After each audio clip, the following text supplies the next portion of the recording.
In this video, I want to tell you how I use the book $100 Million Offers by Alex Hormozi to increase my average order value on my online courses from $97 to $227.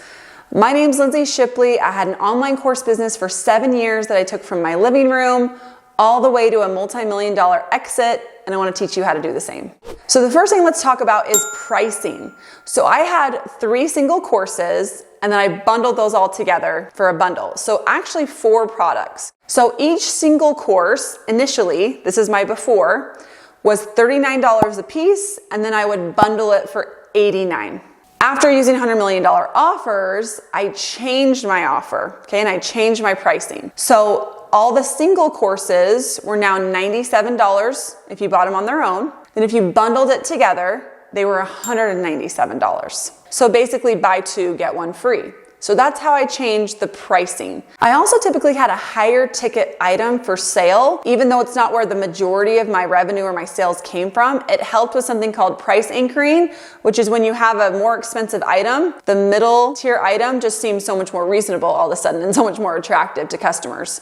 So I use that price anchoring tip as well. So let's move on to bonus structure. So initially, okay, whether they bought a single course or the bundle, they were getting the course delivery, so the modules inside the course. Then they were getting a private Facebook group, take it or leave it. And then they were getting a couple PDFs that were just kind of pulled out of my head, somewhat random, like, oh, okay, they might like this. This is how I changed my bonus structure according to $100 million offers. We now had a membership platform, so like a third-party app software that you can have a monthly fee to run. We use Mighty Networks. There's several of them out there. And so we had all our videos in one place. If we wanted to go live or do office hours, they were all in one place, which was great. So how I did my bonuses much differently was that now they had 10 PDFs. So the titles of the PDFs, the topics that we addressed inside the PDFs were direct responses to feedback we got on a questionnaire from non-purchasers. So essentially people that didn't buy, we sent them a survey and say, why didn't you buy? And they came up with answers like the cost, my spouse wasn't on board, wasn't sure when to take it, I'm a working mom, so I'm not sure if it'll work for me, I'm exclusively pumping, so I'm not sure if it's the right thing. Dozens of those responses, right? So we pulled out the most frequently submitted and we turned those into topics for our bonuses.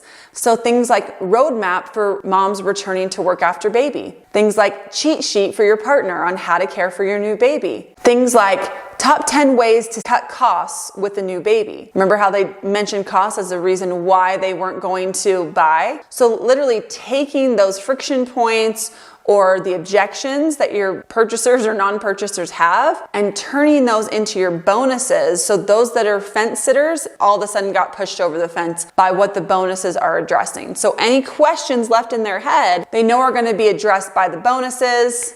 All of a sudden they become a customer. Total game changer. I also added upsells. So we had a pretty simple checkout or sales page. It was 1 page. It was very clear on the title, what was included, the transformation it was going to provide, the actual value of the product versus what it costs. So we would tally up what we would charge for the bonuses if we sold them on their own. Spoiler alert, we didn't sell them on their own, but we would tally all that up and say, you're actually getting over $1,100 of value. And if you bundle our courses up, it's only $197.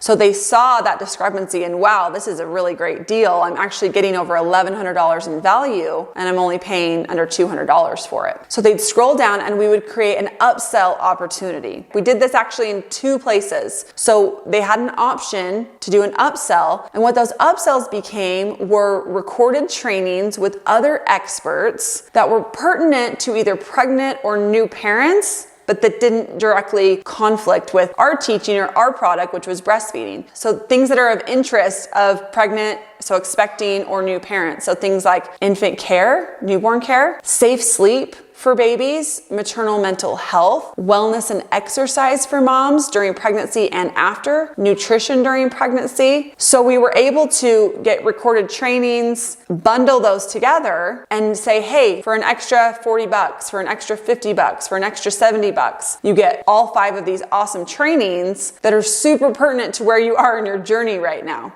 So there was an upsell there, and then when they clicked to check out, we actually did another one-time offer for something that was super popular with our audience right then. So whether that be another training or a free ebook from another expert that we were partnered with, and more often than not, they were taking at least one, if not both, of those upsell opportunities. So that's how we went from an average order value of being 97 to being 227, which is more than a 2x on average order value in less than 6 months. Mind you, the core content inside the paid course was exactly the same. Did nothing to change that content inside the paid course. But by increasing the price, creating a price anchor with a more expensive item, by changing my bonuses to directly answer any objections that my previous non-purchasers had, to push those sitting on the fence over into becoming customers. And then number 4 is creating upsell opportunities that are answering problems that are just adjacent to the problem that your product is solving. Night and day difference. I think Alex calls it the Grand Slam offer. So all of a sudden we had a Grand Slam offer for expectant or new moms to be able to take care of their baby, feed their baby, and bonuses that were going to help them take care of themselves and their partners. What more could you ask for? So my pro tip here is urgency. So you do want to create some urgency with your customers. Even if you have the best product or course in the world, but you don't create urgency, your customers might say, oh, that's really cool. I'll come back later when I have more time. They have those thoughts run through their head. So you have to help them. So don't think of it as, oh, I'm being pushy. Oh, I'm being direct. I'm being salesy. No, you're helping them. Just like we all need help to prioritize certain things. Help them by creating time sensitivity to the offer. And the way that I did that, there's multiple different ways to do that, but the way I really leaned into is through webinars and people getting to know me, having a little mini lesson with me, then being presented with a time sensitive offer. All of a sudden they're inside the members only doors and we're learning and growing together. So hopefully you enjoyed this video. Let me know what you're thinking about your offer. Are you on your first offer? Are you thinking of tweaking or changing your offer? And your ideas how to get your average order value up or questions? Would love to hear them in the comments. Subscribe. See you guys next time.